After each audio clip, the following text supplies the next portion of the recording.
Welcome to Yams Nation, where we dive into the world of pop culture, entertainment, and media, breaking down how they shape our image and reinforce stereotypes. In this video, we explore how the neo-Nazi movement turned SoCal into one of the most racist areas in the country, dating back to the 1980s and continuing to the present, a history largely hidden from the public due to minimal media coverage.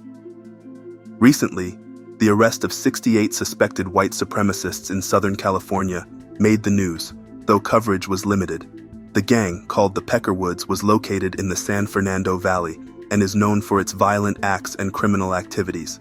The LAPD, FBI, DEA, and other law enforcement agencies announced today that they've taken down dozens of members of the notorious white supremacist gang, the Peckerwoods.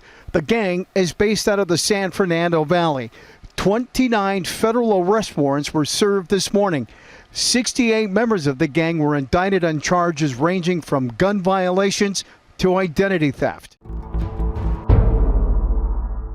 Southern California, known for its beaches, sun, and diverse culture. But behind this image of paradise lies a darker, hidden story of hate, violence, and division. Today, we explore how the murder of an immigrant thousands of miles away in Portland, Oregon, connected Southern California to one of America's most infamous hate groups, and turned SoCal into one of the most active areas for white supremacy in the nation. In 1988, Mulugeta Seraw, an Ethiopian immigrant, was living in Portland, Oregon, where he studied business at a community college. While working as a janitor at a grade school, he also held a second job at a car rental company. Seraw sent money back to his girlfriend and their 6-year-old son in Ethiopia, planning to bring them to the U.S. Tragically, he met a brutal fate before he could fulfill that dream. He was beaten to death on the streets of Portland by members of a skinhead gang. The crime took place here on Southeast 31st early Sunday morning. 3 black men, all from Ethiopia, were sitting in this car talking. When one left to head for his apartment, another car pulled up. 3 young white men jumped out and began beating him. The other 2 Ethiopians never had a chance to stop it. They have some kind of a stick or steel, I don't know. Just immediately they come, just hit and follow him around and kick him. After that, when I try to open the door, just immediately they hit me and I start the car, try to move, and they hit the car, broke everything.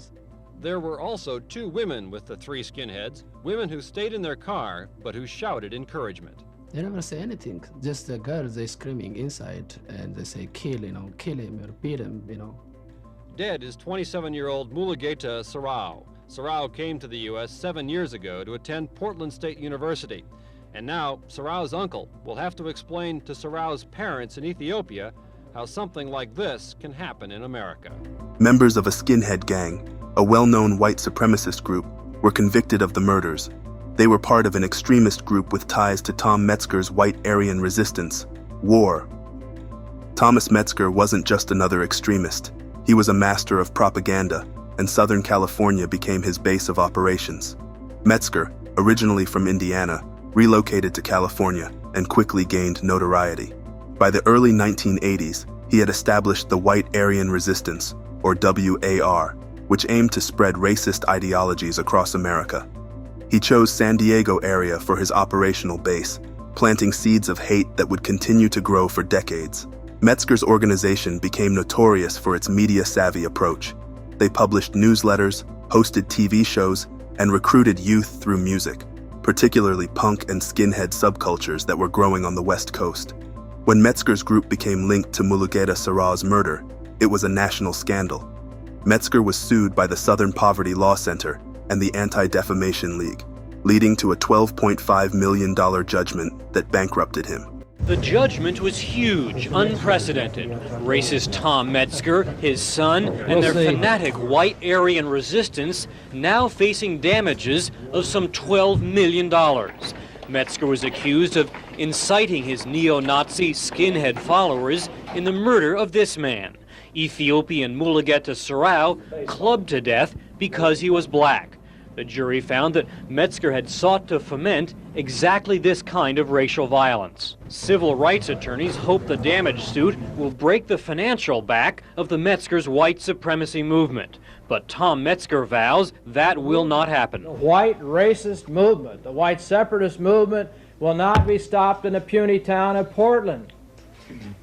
We're too deep. We're embedded now. Don't you understand? We're in your colleges. We're in your armies. We're in your police forces. We're in your police forces. We're in your police forces. The judgment caused Metzger's empire to collapse. He lost his property, his organizational power diminished, and his members scattered throughout Southern California, with smaller hate groups establishing themselves in various areas to promote extremist beliefs. Two primary locations of activity were Ventura County and Orange County, where these groups preyed on vulnerable individuals to spread fear and assert their hateful ideologies. Both were ultimately disbanded after being involved in murder once again. In Ventura County, and the entire 805 area became a hotbed for such activity as these groups grew in power. But when members in Ventura County raped and killed Nicole Lee Hendricks, it led to the downfall of this main chapter. The leader, David Ziesmer, was convicted of the murder. The remaining group members set up smaller factions throughout the area, which still exist today. A murder also brought down a hate group chapter in Orange County, but not one they committed. Instead, it was one that occurred within their own ranks. Jeff Hall, a prominent neo-Nazi leader known for aggressively promoting white supremacist ideologies as part of the National Socialist movement, was killed in 2011 by his son, who was overwhelmed by years of abuse and exposure to his father's radical views. Earlier this year, the leader of a neo-Nazi group was murdered in Riverside, California. His name was Jeff Hall. He was a burly man, 6'3", a devoted father of 5 young children, and a plumber who had been unemployed for 3 years. Jeff Hall was shot at near zero range in his own living room. What was astonishing was who shot him. He's killed somebody. And on top of that, it's his father. It's an unbelievable case. Here at the Riverside Courthouse, the judge ruled today, second-degree murder for the boy who killed his father, Jeff Hall, the neo-Nazi leader. I think he's a very dangerous boy. It happened here in the Hall's family home in Riverside on May 1st, 2011. Using his dad's gun, the boy, who was 10 years old at the time, shot his father in the head while he slept on the couch. What would drive a 10-year-old boy to shoot his own father while he slept? He was shaped by a home filled with violent rhetoric. In SoCal, this type of influence from parents is unfortunately not uncommon. In 2008 in Ventura County, 14-year-old Brandon McInerney shot and killed 15-year-old Lawrence King, a black gay teen. McInerney was influenced by his father's hateful philosophy, but he was also exposed to hate-filled underground music. Neo-Nazi groups began using the punk and rock scenes in the 80s and 90s to spread their ideology, drawing young listeners into extremism. Bands like Youngland, Definite Hate, Blue-Eyed Devils, Screwdriver, and Hammerskins infused their music with hateful ideologies, passing them down through generations. Tom Metzger, who promoted this strategy, saw the punk rock and skinhead movements as interconnected, forming a hub for rapidly spreading extremist messages.